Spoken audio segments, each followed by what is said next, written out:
Bien-aimés dans le Seigneur, je vous salue au nom puissant de notre Seigneur Jésus-Christ. Bienvenue dans notre émission Vie en Christ, où nous sommes en train de continuer à parler, à débattre, à essayer d'expliquer sur la bénédiction et la malédiction. Aujourd'hui, nous sommes bien sûr à notre 7e session où nous sommes en train d'éclairer certains points de vue très importants. Nous avons vu dans notre dernier épisode où nous avons essayé de conseiller les enfants, de conseiller les jeunes, de conseiller ceux qui sont, disons, les récepteurs de l'héritage du Père, de l'héritage des parents en général. Nous allons maintenant revenir sur un point très important parce que dans la session numéro 5, si je ne me trompe pas, nous avons parlé du fils prodigue afin d'expliquer que lorsque nous quittons le lieu de la bénédiction, nous nous mettions en péril. Nous allons maintenant revenir encore dans cette histoire, essayer de replonger sur une autre facette de cette histoire-là. C'est l'histoire du Père lui-même. Pour quelle raison? Souvent, on n'en parle pas. Je n'ai peut-être jamais entendu moi-même de mon côté une prédication ou disons un enseignement par rapport à ce Père-là. Parce qu'en général, nous avons défini ce Père comme étant l'image de Christ, l'image du Dieu Tout-Puissant qui attend l'homme, qui attend son fils revenir, disons, entre parenthèses, de la mort à la vie, comme cela a été écrit dans les Écritures. Mais il y a quelque chose encore de plus profond par rapport à l'enseignement que nous sommes en train de donner, à l'enseignement que nous sommes en train de partager. C'est ce que je peux appeler comme sous-titre dans la bénédiction du Père, la préparation de l'héritage. Vous allez peut-être poser cette question, la préparation de l'héritage, qu'est-ce que c'est? C'est simple, prenez la préparation de l'héritage, mettez ça sur Google, mettez ça dans, je ne sais pas, dans n'importe quel dictionnaire électronique, vous aurez une définition. Mais qu'est-ce que cela a comme impact dans notre enseignement? La préparation de l'héritage. Nous avons introduit cela indirectement en parlant du lieu de la bénédiction, n'est-ce pas? Parce que lorsque le Seigneur avait, dans notre exemple suprême, créé le jardin dans Éden, il avait préparé un héritage pour Adam. Mais ce n'était pas directement un héritage parce qu'il avait d'abord préparé un lieu de bénédiction pour lui. Mais qui devait recevoir un héritage? C'était les personnes qui viendront après Adam. Il y a une petite allusion ou disons une petite difficulté de compréhension là-dedans. Parce que le Seigneur avait prévu un lieu de bénédiction dans lequel Adam allait entrer. Et dans ce lieu de bénédiction d'Adam, Adam allait commencer à préparer un héritage pour ses descendants. Vous comprenez ce que je suis en train de dire? Essayez d'imaginer cet élément-là. Parce que nous avons fait notre étude, basé notre étude sur la bénédiction du Père pour essayer de nous faire comprendre à nous les adultes, ceux qui élèvent des enfants. Parce que ce message a plusieurs flèches, des flèches qui vont vers les parents, des flèches qui vont vers les enfants, peut-être des flèches qui vont aussi vers la société. Ça, nous n'allons pas peut-être en parler, mais nous avons ces deux voies-là très importants. Mais là, nous savons que depuis que nous avons commencé, nous voyons l'importance du rôle que le Père est en train d'établir, de réaliser. En fait, son importance est une racine forte, est un rocher, que si ce rocher se meut, il y a un péril dans la demeure. Raison pour laquelle, si nous allons débattre ou si nous allons essayer de partager par rapport à l'héritage du Père, c'est pour nous faire comprendre que nous, en tant que parents, que vous soyez une famille monoparentale en Christ, je dis bien en Christ, non parce que le Seigneur a voulu que vous soyez ainsi, non, mais que tu sois un père qui élève des enfants peut-être parce que ta femme est décédée, peut-être parce que tu t'es séparé, je ne sais pas, je ne veux pas entrer dans tous ces genres de détails-là, mais tant que tu es en train d'élever un enfant, un fils, une fille, sache que tu as en toi, entre tes mains, disons, dans ta maison, dans ta demeure, quelqu'un que le Seigneur t'a donné. Vous savez que nous disons souvent dans nos prédications que les enfants ne nous appartiennent pas directement. Ce sont des dons que le Seigneur nous donne afin que nous puissions les préparer pour son royaume aussi. Tu peux avoir une fille, un fils, sache que tu es en train de préparer cet enfant à entrer dans le royaume du Seigneur. Tu en es responsable. Tu es d'une certaine manière responsable de la base qui peut donner à cet enfant le salut. Et je te dirai maintenant automatiquement que nous sommes responsables de l'héritage que peut recevoir un enfant. C'est vrai que la société donne un héritage au travers de la formation. Nous en avons parlé la semaine passée. Mais nous devons savoir qu'en tant que parents, nous donnons un héritage qui est pour cet enfant-là, qui est pour ces enfants-là, une base dans laquelle ils vont entrer dans la société. Nous avions parlé dans les épisodes précédents, si je me répète encore, qu'il y a des générations passées où les parents préparaient l'avenir des enfants. Et aujourd'hui, il est difficile de voir, il est difficile d'entendre qu'un père est en train de préparer l'avenir des enfants. Vous avez souvent dans le langage commun, bien sûr, lorsque les personnes discutent ensemble, disant que non, qu'est-ce que je veux laisser à mes enfants? Qu'est-ce que mes enfants vont hériter de moi? Parce que lorsque vous regardez ces parents, ils sont dans une certaine souffrance, ils sont dans une disette, il manque quelque chose qui leur permet d'alimenter ce flux qui va connecter les enfants à leur bénédiction. Et c'est un cri dans leur cœur. Un cri qui monte vers le ciel. Le Seigneur voit ce cri-là. Vous devez savoir que c'est comme une prière aussi. Parce que vous savez que la société d'aujourd'hui n'est pas une société qui aide les parents.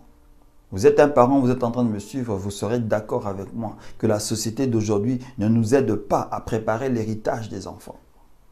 Quand nous voyons par exemple dans les sociétés européennes, les salaires comme ils sont devenus, la vie comme elle est devenue, la vie est devenue difficile. Nous n'allons pas nous voiler la face. Nous n'allons pas nous voiler la face dans un christianisme de peuple, dans un christianisme populaire, comme je peux le dire. Non, on ne va pas se voiler la face dans ces choses-là. Lorsque nous sortons de nos églises, nous faisons face à des réalités. Et ces réalités nous mettent dans des situations où lorsque nous réfléchissons, nous nous posons souvent la question, mais comment nous allons arriver? Comment est-ce que nous allons réussir? Déjà, la personne, le père, la mère se demande comment va-t-elle arriver. Elle se pose des questions parce qu'elle ne voit déjà même pas comment elle va préparer ou il va préparer l'avenir de ses propres enfants. Quel est l'héritage qu'il va laisser à ses enfants? Aujourd'hui, ce n'est pas un cours économique. Je ne suis pas un économiste pour vous présenter des calculs, pour vous présenter des formules qui vous permettront à faire cela. Mais si le Seigneur parle de l'héritage, de la préparation de l'héritage, c'est parce que nous avons quand même un devoir par rapport à cela. Nous devons préparer l'héritage de nos enfants. Je vous inviterai de nouveau à lire l'histoire de ce fils prodigue et bien sûr vous concentrer sur le Père. Le fils est allé vers le Père. Papa, écoute, mon temps est venu, je veux partir, j'ai besoin de mon héritage. J'ai besoin de mes biens, j'ai besoin de ce que tu as préparé pour moi. Nous pouvons essayer de spécifier, d'expliquer, de changer les termes. Tant que nous demeurons dans cette histoire, demeurons un peu dans cette histoire, essayons de réaliser comment cet enfant était allé parler à son père. Donne-moi ce que tu as préparé pour moi. Parce que je peux définir l'héritage comme ce que j'ai préparé pour mon fils, ce que j'ai préparé pour ma fille. Père, donne-moi cela. J'ai besoin de cela. Et le père, qu'est-ce qu'il fait? Il divise l'héritage en 2 portions égales. N'oubliez pas que les portions étaient égales. Ça, c'est un élément très important. Le père n'a pas été, comment je peux dire, n'a pas été déjà injuste parce qu'il y a une question de justice. Malgré l'enfant, le plus jeune était le plus jeune, il pouvait avoir moins. Mais le père fait une division égale. Donc, cela veut dire une chose très importante. Lorsque nous préparons, nous, les héritages pour nos enfants, que tu aies un enfant, ça va. Que tu aies un 2, 3, 4. Quel que soit leur âge, quelle que soit leur position, il faudrait que la division de cet héritage soit identique. Qu'elle soit complémentaire. Qu'elle soit égale. Il faut que cet héritage, que l'un ne trouve pas qu'il a été lésé par rapport à ce qu'il a reçu. Parce que lorsque l'un est lésé par rapport à ce qu'il reçoit ou à ce qu'il hérite, parce que j'ai eu peu de maisons, j'ai eu peu d'argent, j'ai eu peu de ceci, peu de cela. Lui, il a eu plus que moi. Les divisions entrent déjà. L'ennemi se présente aussi. Et il peut y avoir des conflits. Combien de fois nous avons entendu qu'il y a eu des conflits dans des familles parce que la division de l'héritage n'a pas été faite d'une manière, disons, entre parenthèses, égale à l'un ou à l'autre. Les personnes n'ont pas reçu tel qu'ils s'y attendaient déjà. Mais le Père a donné plus à l'un parce que celui-là était comme ceci. A donné moins à l'autre parce que celui-là, il était comme cela. Mais le père en question dans les Écritures, le père dans cette histoire, n'a pas regardé que l'autre fils était le plus jeune, n'a pas regardé que le fils aîné était l'aîné. Combien d'années les séparaient? La Bible ne le dit pas. Peut-être 3 ans, 4 ans, 5 ans, 7 ans, peut-être une petite génération. De 10 ans peut-être, je ne sais pas. Mais le Seigneur, le Père en question, a fait un partage qui a été vraiment équitable. Équitable pour le plus jeune, équitable pour l'aîné. Et lorsqu'ils ont reçu leur bénédiction, remarquez très bien une chose. L'aîné ne s'est pas dérangé. Le plus jeune ne s'est pas dérangé. Il a pris l'héritage, il s'en est allé avec. Il est allé faire ce que nous avions vu, ce que nous avions essayé de partager dans les épisodes précédents. Mais revenons au Père. Comment cela se fait-il qu'il avait déjà cet héritage-là? Il n'était pas encore mort. Il était encore vivant lorsque le jeune s'est approché de lui et lui demandait « Donne-moi mon héritage ». Et qu'est-ce qui se passe encore? Regardez encore très bien. Les deux fils ou le fils le plus jeune, si le plus jeune savait cela, c'est que le fils aîné le savait aussi. Il savait que notre père avait déjà préparé leur héritage. Il savait très bien que leur père avait déjà mis de côté ceci ou cela. Ils étaient au courant. C'est la raison pour laquelle, dans la préparation de l'héritage, nous n'allons pas entrer dans une étude coutumière ou dans une étude, comment je peux dire, de tradition. Ne cachez pas à vos enfants, ne cachez pas à votre enfant ce que vous avez pour lui. Parce que si vous cachez à votre enfant ce que vous avez pour lui, il peut être surpris dans certaines circonstances, mais aussi, et l'élément le plus important, il risque de n'être pas préparé. Parce que souvent, c'est la non-préparation à la réception de l'héritage qui cause des problèmes. Ce fils, le premier fils, était peut-être pas préparé de cette... Il savait qu'il y en avait un, mais il n'était peut-être pas préparé. La somme était... Je pense même que peut-être si on peut parler d'argent, la somme était tellement énorme que cela lui est monté par la tête. Et en arrivant dans ce pays-là, il a fait ce qu'il a voulu faire. Parce qu'il croyait qu'il n'en revenait peut-être pas que j'ai autant entre mes mains. La Bible ne nous dit pas cela ainsi, mais essayons d'extrapoler un peu. Mais pour quelle raison cet enfant est allé vraiment dans un pays lointain et est allé tout dépenser d'une manière sans calculer? Vous savez, souvent, lorsque nous dépensons sans calculer, c'est parce que nous savons que nous en avons. C'est parce que nous savons qu'il y en a tellement dans la poche que non, vas-y, tu peux. Parce que souvent, lorsque nous calculons, c'est parce que nous savons que nous sommes, d'une certaine manière, limités à un certain niveau. Mais lorsque nous savons que nous ne sommes pas limités, nous allons à la dépense sans calculer cette dépense-là. Et cet enfant est allé dans ce sens-là. Mais il ne savait pas qu'une dépense reste une dépense. Une dépense, c'est toujours quelque chose qui est négatif, qui enlève quelque chose. Jusqu'à ce qu'il avait tout terminé. Donc le père avait mis une certaine quantité énorme, on va aller simplement dans l'exemple d'argent pour lui de côté. Alors pose-toi la question aujourd'hui, que je me pose la question aujourd'hui, qu'est-ce que je suis en train de préparer pour les enfants que j'ai? Qu'est-ce que tu es en train de préparer pour le fils que tu as ou la fille que tu as en ce moment? Quelque chose que tu as de conscient en toi, qui sait que si je laisse ceci à mon fils, si je laisse ceci à ma fille, elle ne manquera de rien. Parce que vous savez que si nous revenons à cette histoire et que nous regardons cette somme d'argent qui a été laissée ou que cet héritage qui a été donné à ce fils, cela voulait dire que si le père mourait ou si le père disparaissait, les enfants n'allaient manquer absolument de rien. Ce fils, comme le fils aîné, allait manquer absolument de rien. Parce que tout ce qu'il possédait était capable de le redonner un nouveau départ. Cela est vrai lorsque les enfants quittent les familles, lorsqu'ils deviennent adultes, lorsqu'ils vont faire leur propre vie. C'est bien qu'ils puissent commencer leur vie avec leurs propres éléments à eux.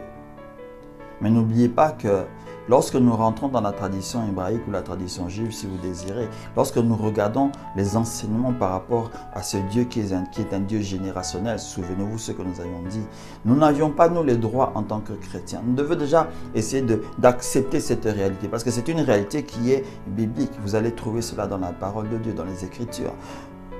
Nous n'avons pas le droit de laisser le Fils partir ainsi les mains vides. Nous n'avons pas le droit de laisser partir nos enfants ainsi dans les mains vides. Nous avons le droit, pendant que nous sommes en vie, pendant que nous avons cette force que nous avions, de préparer l'héritage de cet enfant. De préparer les héritages de ces enfants-là, pour qu'ils puissent avoir quelque chose entre leurs mains. Je tourne peut-être en rond entre les mots, mais vous devez savoir et vous devez essayer de comprendre en réalité que ce qui est important en ce lieu, ce qui est important maintenant, c'est que cet héritage-là, je dis bien que cet héritage-là, nous devons et nous avons le droit de le préparer en ce moment. Prépares-tu en ce moment cet héritage que tu dois donner à ton fils? Est-ce que tu le prépares? Peut-être en écoutant cet épisode, en regardant cet épisode, tu te rends compte en fait que oui, je n'ai jamais préparé un héritage pour mon enfant. Qu'est-ce que j'ai mis de côté vraiment pour lui? Nous avons des exemples ici en Europe, souvent nous avons, je vais donner des exemples un peu simples, quelque chose qui peut aussi nous faire réfléchir. Parce que vous savez, le Seigneur Jésus n'est pas encore revenu. Il peut revenir demain, il peut revenir maintenant, juste après cette émission, il peut revenir dans 10 ans, dans 15 ans, pourquoi pas dans un siècle. Vous savez, souvent, lorsque nous sommes en train, nous cherchons à définir le retour de Christ en regardant les événements qui se font en réalité. Mais lorsque nous connectons réellement la parole de Dieu dans certains éléments qui doivent apparaître, souvent nous voyons qu'en réalité, il y a encore du temps.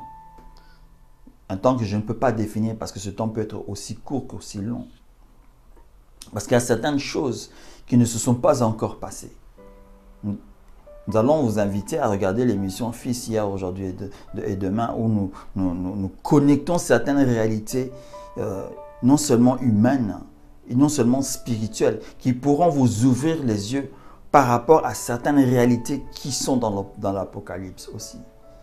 Et nous faire comprendre qu'il y a certaines réalités qui doivent se réaliser avant que notre Seigneur apparaisse dans le ciel. Ceci est une parenthèse que j'ouvre et que je ferme pour vous dire que vous devez faire quelque chose pour vos enfants. Aujourd'hui, nous avons ce que nous appelons par exemple des caisses d'épargne. Je peux épargner de l'argent pour moi, je peux épargner de l'argent pour pour un travail que je veux faire ou un projet que je veux faire. Mais vous savez que si tu ne l'as peut-être pas encore fait, je vais te donner un exemple qui est l'exemple le plus simple. Préparer un héritage pour un enfant. Lorsque tu sais que par exemple ton épouse est enceinte, lorsque tu sais que ton épouse attend peut-être un fils ou une fille, je ne sais pas, ça dépendra peut-être même des jumeaux, je n'en sais absolument rien, mais c'est juste un exemple. Tu peux ouvrir un compte pour cet enfant-là. La loi permet ces éléments-là, vous savez. La loi nous permet d'ouvrir le compte pour un enfant. Et à l'aide du travail que tu as, à l'aide du peu que tu as, essaye de mettre de côté une certaine somme par mois.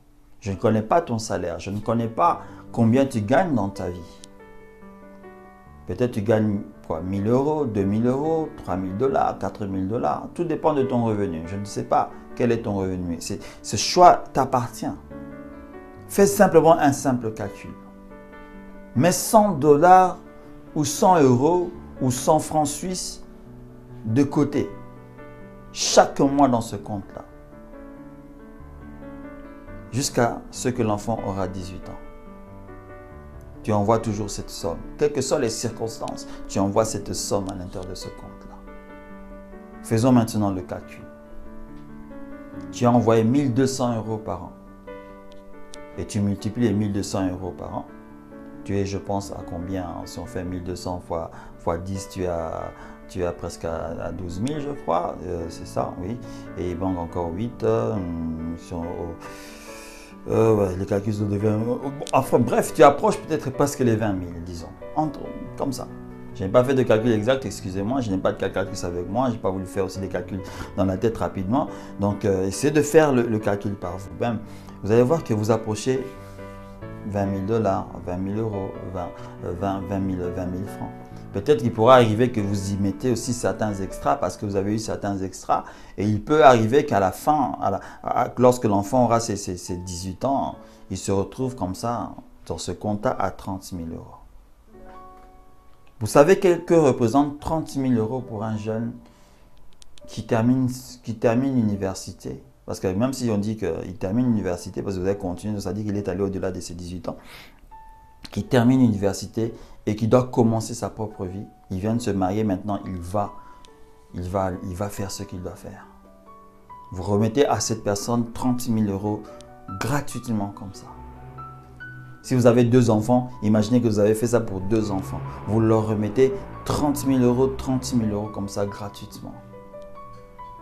Vous remarquez cet apport, ce petit héritage, ce petit complément. Ce n'est même pas un petit complément, ça serait abusé de dire que c'est un petit complément. Regardez simplement ce complément que vous avez donné à votre fils. Non seulement vous allez tirer un grand sourire en lui, mais vous ne savez pas l'aide que vous avez fait pour lui. Si tu es une personne qui a des affaires, qui a des, je ne sais pas quoi, qui peut gagner plus que tu ne peux l'imaginer, tu peux déjà investir tu achètes une maison pour tes enfants. À chacun, tu en achètes une ou un appartement ou je ne sais pas quoi. Tout dépend de la quantité monétaire que tu peux mettre en jeu. L'enfant, au moment où il veut quitter chez toi, tu dis que voilà, ta maison c'est celle-ci. Tu sais cet héritage que tu leur donnes, qu'est-ce qu'il peut vraiment faire? Ça va vraiment l'aider. Parce que de cette maison, il peut peut-être ne pas y habiter. Mais cette maison peut être un loyer pour lui. Un loyer que quelqu'un va payer, qui lui donnera un apport. C'est un héritage que tu as remis à ton enfant. Quelle que soit ton entrée monétaire, ta vie sociale, il est capable, je vais juste te donner quelques exemples. Ça ne peut pas forcément arriver à 30 000 €, ça peut être 7 000 $, 10 000 $. Tout dépend de ce que tu as pu mettre de côté, expressément pour préparer quelque chose pour ton fils. Ici, nous n'avons pas parlé d'un héritage spirituel. Je suis en train de parler d'un exemple d'un héritage qui est matériel. Parce que l'héritage spirituel, il est d'une certaine manière automatique. L'héritage spirituel est un devoir. Parce que tout parent est obligé d'enseigner l'enfant, d'enseigner le fils, d'enseigner la fille. Ça, c'est l'héritage spirituel. Un héritage qui sera spirituel, qui sera moral, avec lequel il va entrer dans la vie. Mais là, tu as préparé quelque chose. Parce que, ouais, ce père-là, ou dans leur époque, je ne sais pas, quand tu étais par exemple un berger, tu dis, voilà, pour mon fils, quand tu vas quitter, écoute, j'ai déjà préparé, je t'ai préparé 2 hectares de terrain, 3 hectares de terrain, tiens, tu auras tes 30 premières brebis quand tu pars, quand tu vas te marier, je te fais déjà un don. C'est déjà énorme. Vous savez, aujourd'hui, ça ne coûte pas beaucoup, par exemple. Je peux donner un exemple pour nous les Africains. Quand on va dans nos pays d'origine, ce n'est pas comme ici, lorsque vous voulez acheter un terrain ou un territoire, ce sont des casse-têtes. Tu sais que tu peux aller dans ton pays d'origine, je ne sais pas d'où tu es, de la Côte d'Ivoire, du Cameroun, du Gabon, je ne sais pas parce que je sais que vous me suivez de partout, nous en avons les informations. Tu peux acheter un terrain pour ton enfant. Tu peux lui acheter 3 hectares de terrain. Tu peux commencer à cultiver ce terrain-là, mais le gain de ce terrain-là n'est pas pour toi. Tu as ton travail avec lequel tu vis, que tu nourris ta famille, mais ce gain-là, ce gain de production de ce terrain, c'est l'héritage de ton enfant. Et tu sais que ce terrain, je l'ai acheté pour mon fils. Lorsqu'il sera grand, je veux le lui donner. Je veux lui donner cet élément-là. C'est un héritage. La préparation de l'héritage. C'est un sujet qui est assez profond et ça sera, je peux dire, c'est très difficile à en parler parce que ce sujet entre dans beaucoup de points, dans beaucoup de coins, dans beaucoup de positions, dans beaucoup de chapitres de la vie. Je ne suis peut-être pas la personne bien placée pour en parler.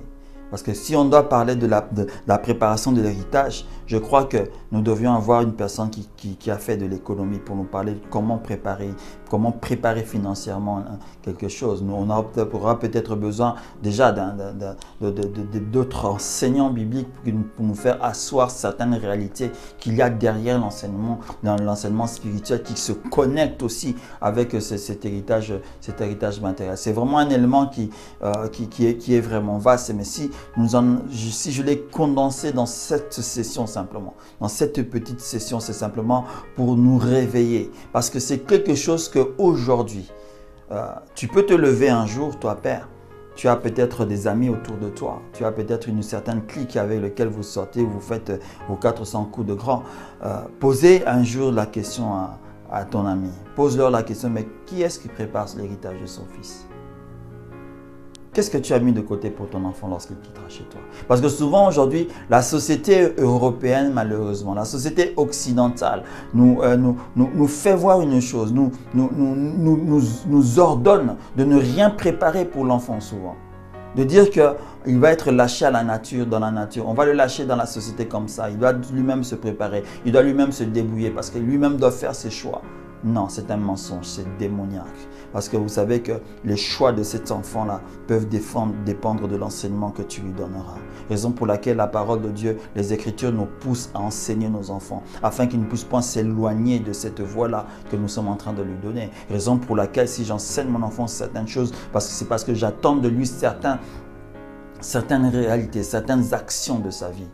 Parce que je sais que si je donne cet enseignement-là, il va faire ça. Et il va réussir dans cela.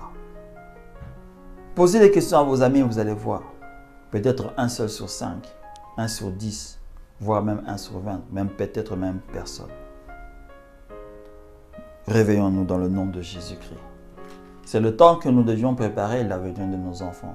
C'est nous qui préparons l'avenir de nos enfants. Ce n'est pas eux qui préparent leur avenir. C'est un mensonge. Ça, c'est un mensonge de l'éducation occidentale. L'enfant prépare sa vie indirectement. Mais directement comme ça, nous sommes la source de la préparation de la vie de ces enfants-là. Sinon, à quoi bon le Seigneur nous aurait donné ses fils et ses filles dans nos familles? Il aurait pu faire que naturellement par là, l'enfant naît et on l'abandonne dans la route, dans la rue, comme font certains animaux. Bien sûr, il y a certains animaux qui sont comme ça. Lorsque je veux donner un exemple simple, la tortue marine, elle pond ses œufs et elle s'en va. Hein. Les œufs vont couver, je crois, pendant 6 mois, si je ne me trompe pas. Et pendant ces 6 mois-là, et après, quand ils vont comme ça sortir, déjà, il y a des chasseurs qui sont tout autour de là où la ponte a été faite déjà pour manger les petits qui sont en train de sortir. Et ceux qui vont arriver dans l'eau, ils arrivent dans l'eau. Hein. Ils vont être encore des proies de certaines d'autres bêtes, etc. Donc, c'est vraiment infernal, quoi. Mais bref, c'est juste pour que nous puissions nous comprendre que nous ne sommes pas des animaux. Nous sommes des êtres qui ont été créés à l'image de Dieu. Nous avons une certaine responsabilité. Et dans la responsabilité de la génération qui est en train de venir, nous devions préparer l'héritage de cette génération-là. Je vous remercie de m'avoir écouté attentivement. Que le Seigneur puisse vous bénir encore une fois. Nous allons nous retrouver la semaine prochaine comme à l'accoutumée. Nous allons essayer encore d'approfondir un autre point dans notre thème qui est la bénédiction et la malédiction. Que le Seigneur puisse vous bénir encore. Au nom puissant de Jésus. Amen.